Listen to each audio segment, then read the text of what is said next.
Sasa nataka nikupeleke moja kwa moja kule Kenya Schools of Government ambapo waziri wa mawasiliano na teknolojia Joe Mucheru anaongea sasa hivi kuhusiana na hazina ya mikopo kwa vijana. Hebu tusikize nini kinaendelea kule Kenya Schools of Government. More. By the way, the only money that was mine, I had saved about $1 million. That is what I put in. The rest was other people's money. Now I have that property and I can still use it. I go to the bank and I tell them, give me more. So if anybody should be talking about loans and why we as a country need loans, why is it being made to feel like it's the worst thing that we can do as a country? As the president said, when South Korea's development got to the top, even their indebtedness, they were number 4 in the world. But it never stopped them from developing, because now, for amongst yourselves, when you have saved, those 60,000 hours, per day, so it comes to developing the country, money moves faster, taxes are paid, and so on. So it's a thing that we must find a way to encourage and to promote, because it is what will make us move forward. As employees of the Youth Enterprise Development Fund, you must deliver the agenda of His Excellency the President on the Big Four and also the youth empowerment.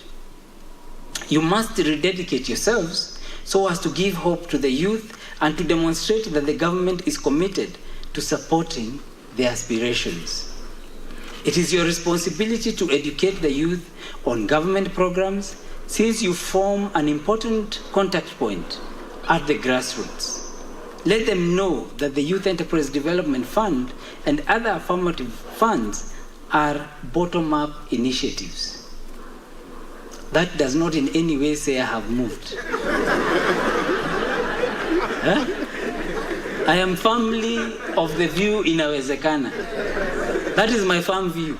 But what I'm trying to tell you is that when this fund was formed, it was formed because we wanted to implement bottom-up.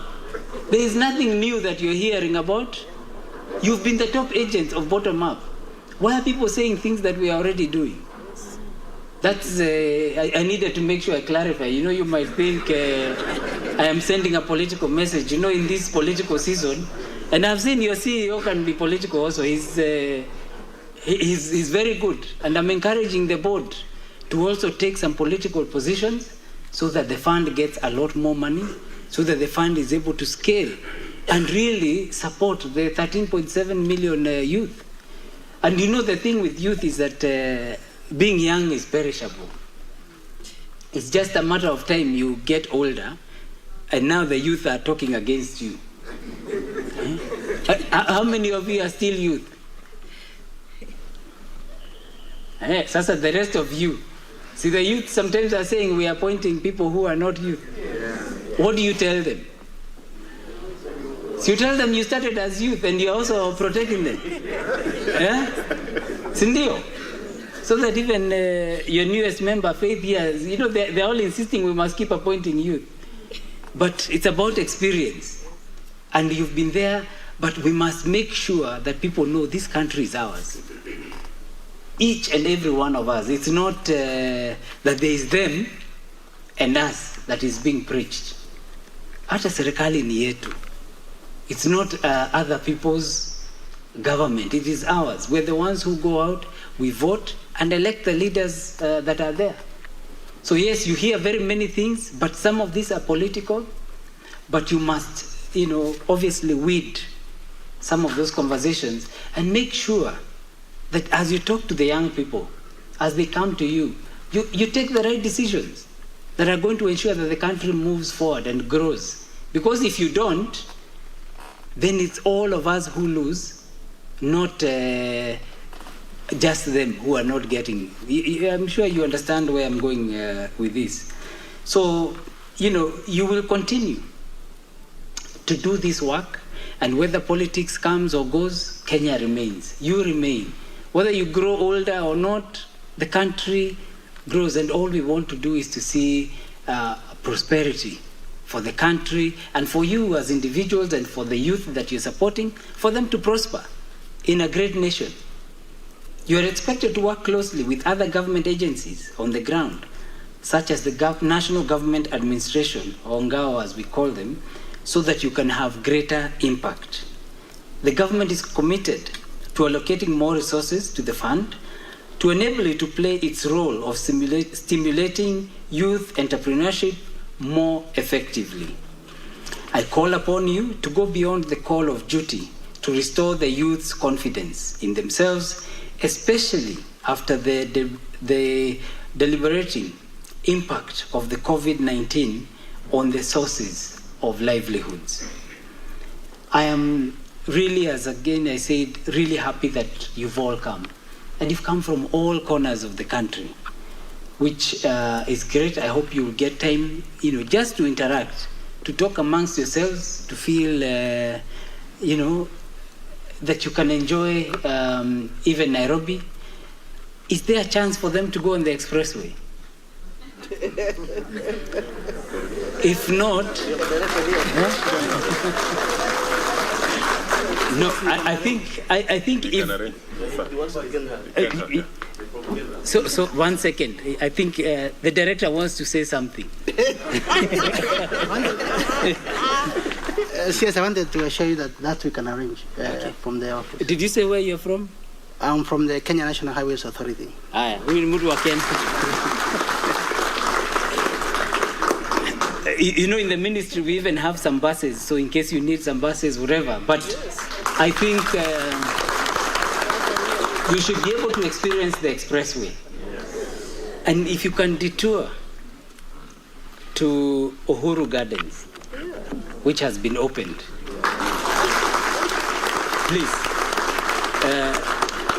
I'm happy to make a call I don't know if there's a fee. If there's a fee, I'm happy to make a call so that for them it is waived. But our history and development is very, very important, because that's what anchors us. It's what shows us what is true and what the truth is. To me, what His Excellency the President has done at Uhuru Gardens has more impact in terms of legacy than the expressway. If I was asked what's the one thing that the President could have done, whether it is the ports that is done everywhere, whether it's the 14,000 kilometers of road, the 8-point-something million connections of electricity to homes, all the water in homes. If I was asked if there's just one thing that he could have done and he walks away, it will be Uhuru Gardens. And I know many of you have maybe not seen. You've only seen that we had the Madaraka Day celebrations there, and you saw the strength and effort that has been put to ensure that our security forces, and we have spaces where we can go and, now if those tanks came to Nyayo Stadium, they would have destroyed the AstroTurf and all the material there for the athletes. But Uhuru Gardens, they can come, and you've seen, we are strong as a country. You will see there, if you get a chance, and I think CEO is assuring me you will. Like the first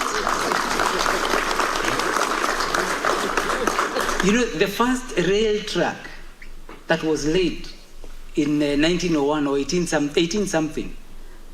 The first one that was done in Mombasa, Huko, and the last one in Kisumu. They are there for you to go see our history. Anyway, I don't want to spoil it for you. You will give me feedback, maybe online, depend on what the experience actually will be. So that even when you're here, you see some of these things that are happening, that are moving us forward, and ensure that we as a country move forward. You are a mouthpiece. You can be able to change how people perceive things. If everybody believes alone is bad, then we get into big problems. If you look at how many of you have Fuliza or Unfuliza? You probably don't want to say, eh? Naona wengine wana picha hivi. But see, it works. See, it's good convenience. Yeah? My village mate is saying that now we break up Safaricom into SIM cards. We give everyone a SIM card. We remove these things.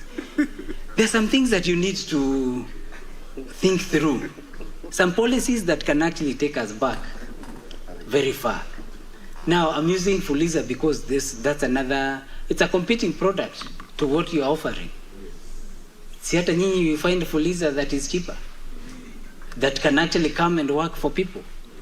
I'm informed that you're also soon going to get a chance to get mortgages, to get car loans.